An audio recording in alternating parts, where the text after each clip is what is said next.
Welcome back to Real Roots Radio. I am so excited to welcome one of my favorite people on God's green earth, Rhonda Vincent, to the program today. How you doing, Miss Rhonda? Hey, I'm doing great, and you're one of my favorite people. People too. Can you tell I'm traveling? We are hitting the brakes here all of a sudden.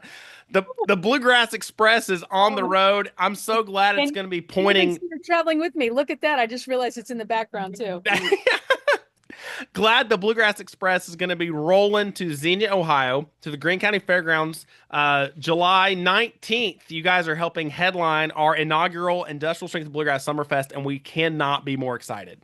I'm excited to get there. I'm so excited for you guys, and thank you for hosting a new festival like that outside. Our favorite is to play outside. There's nothing like the banjos ringing and bluegrass music in the air. It's a summertime, and oh, it's just a beautiful thing. And so we're excited. July 19th is when we're going to be there. Absolutely. It's going to be a Xenia, Saturday. Ohio. All right. I hope everybody puts that on your calendar right now. We've been doing a new song. In fact, we're getting even more new songs. Every time it seems like we go to the Opry now, it's the 100th year of the Opry. And so they're doing special honors. So I was there when Ringo Starr made his debut. We have a new song from that we've been doing. And by the time we get there, this is going to be maybe the biggest stretch for me ever in my musical career. But I'm going to be there on the night that they're honoring Charlie Daniels. And I cannot reveal what song I'm doing, but it is going to be wild and something I have never done anything like this in my lifetime. So his songs are a little spicy too. Well, I wouldn't say I think Gene Watson's are spicy. His are a little dicey, Fiery. fiery. That's right. A little controversial. The lyric, if you listen to all his songs, he really was I mean, almost an activist, I guess. But you know what? Basically his passion and love for his country, and I love that. So I can kind of get on board with that because hey, it's God and country. I'm all good. Hard to beat something fiery from Rhonda Vincent and The Rage, right? The You know Rage, what? one of the hottest bands in bluegrass. It's probably all right. It's going to be good. It, I, Who else is there on the 19th when we're there? oh, it's going to be a ton of fun. You guys are there on Saturday, July the 19th. Kenny and Amanda Smith, Tony Holt and the Wildwood Valley Boys, Hammertown, Fast Track, Joe Mullins and the Radio Ramblers, and more. It's going to be a lot of fun. It'll be awesome. So fun. You mentioned your love for God and country. You are the All-American Bluegrass girl, and Independence Day is coming up this weekend. What's your favorite way to celebrate 4th of July? Well, I'm doing it in a different way. I don't think I've ever been at the Grand Ole Opry, but we're at the Opry this week for the 4th. We're actually at the Ryman on the 1st. We would have probably by the time people hear this, I will have played the Springer Mountain Farms Bluegrass Nights at the Ryman. Then we're going to the Grand Ole. I'm going to the Grand Ole Opry the 4th, the 6th, and the 8th. The 8th is the Charlie Daniels tribute. So we're doing a lot of fun things. Basically, spending the 4th weekend at the Grand Ole Opry. What I don't know of a much better place until we get to Xenia, Ohio, to the Summerfest. There's no better All-American locale than an evening at the Grand Ole Opry, and to spend it with the All-American Bluegrass girl. What more could you want? It's going to be so fun. I'm wondering. It's like, well, they were saying you can pretty much step outside. I think anywhere in Nashville in the 4th, and you can enjoy fireworks. So I think downtown they're having a big blowout because my niece Lily Vincent is here. She just graduated from UT. I'm sure that you are Go excited. Vols! Yes, and so she's here helping out with the big event there, staying at my house. Though don't ever see her, we kind of are like passing ships in the night. Um, it's just going to be a big time here. So fireworks on stage with all sorts of great music from Rhonda Vincent and all the Grand Ole Opry stars, and then fireworks in the night sky as well. So it's going to be a lot of That's right. fun in Sparks are Music going to City. fly on stage. Those strings, the Dario strings, blue chip picks, the sparks are going to fly, and then we'll just go outside and see what's in the air. The Opry is so near and dear to your heart. You've been a member for the last several years now, playing it all the time. Why don't you tell our listeners about the first time that you visited the Grand Ole Opry as a little girl? Well, the, the when I visited when I was Mhm. like 6, Yeah. yeah, we went to the Ryman, which is odd because the front door was to the south side of the building at that time. So everybody would go, and you would be in the line all the way down the street. The line would be all the way down the street, and so you would wait to get in for hours. I just remember it was so hot.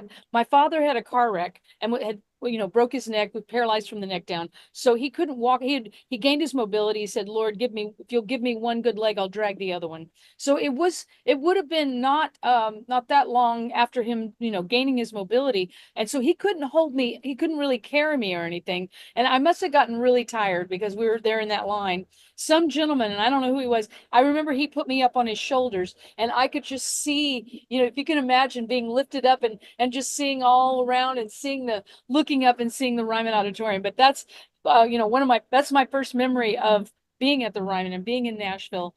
And then we went in. I remember watching the show. The crazy thing is there's a guy from home. He was also in the audience that night. Donnie Roberts was that very night. He can attest to the fact that we were there. He said he looked over and he said, there was Johnny. He said, there was your dad, Johnny, and your family.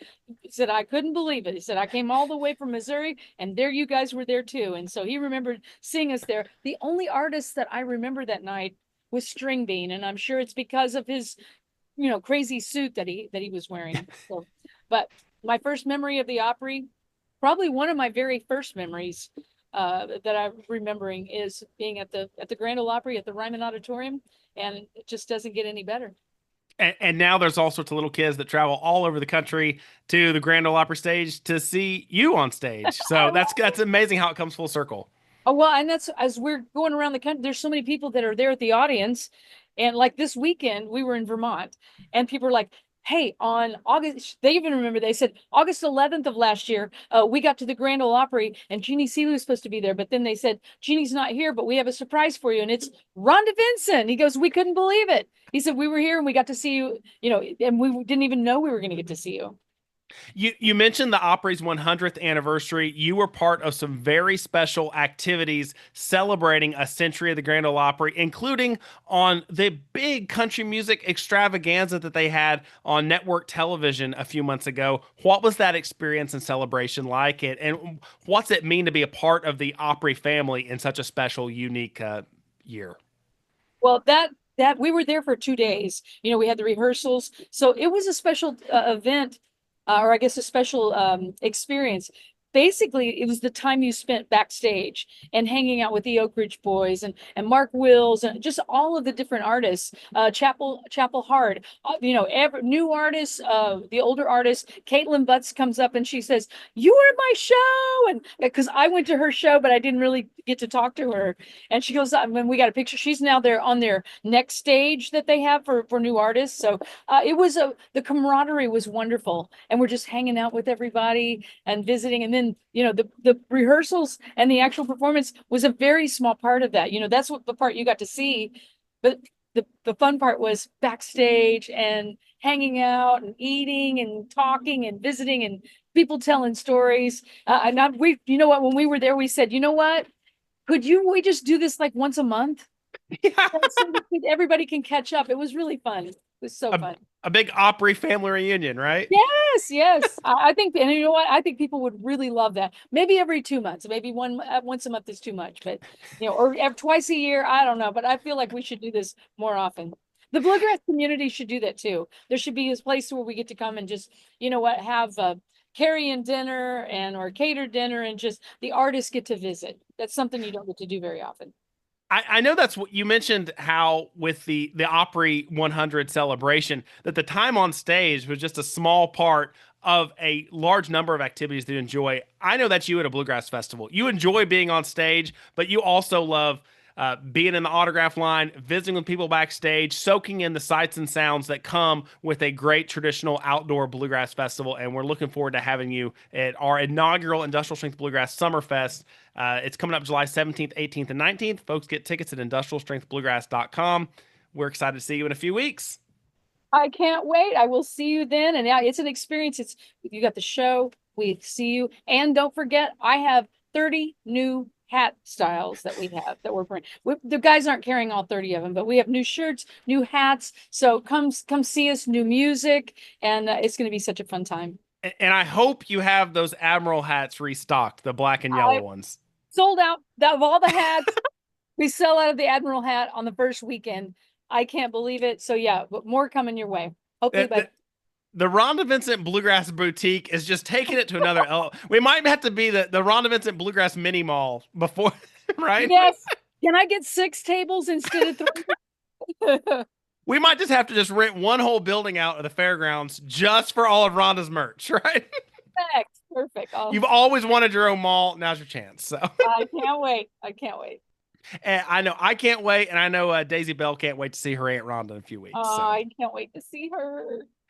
IndustrialStrengthBluegrass.com for tickets and more information. Rhonda, thanks for joining us on Real Roots Radio. Thank you. Blessings. I'll see you soon. Hi, thanks for watching. If you liked our video, be sure to give it a big thumbs up and hit subscribe so you'll be notified when we have new videos posting.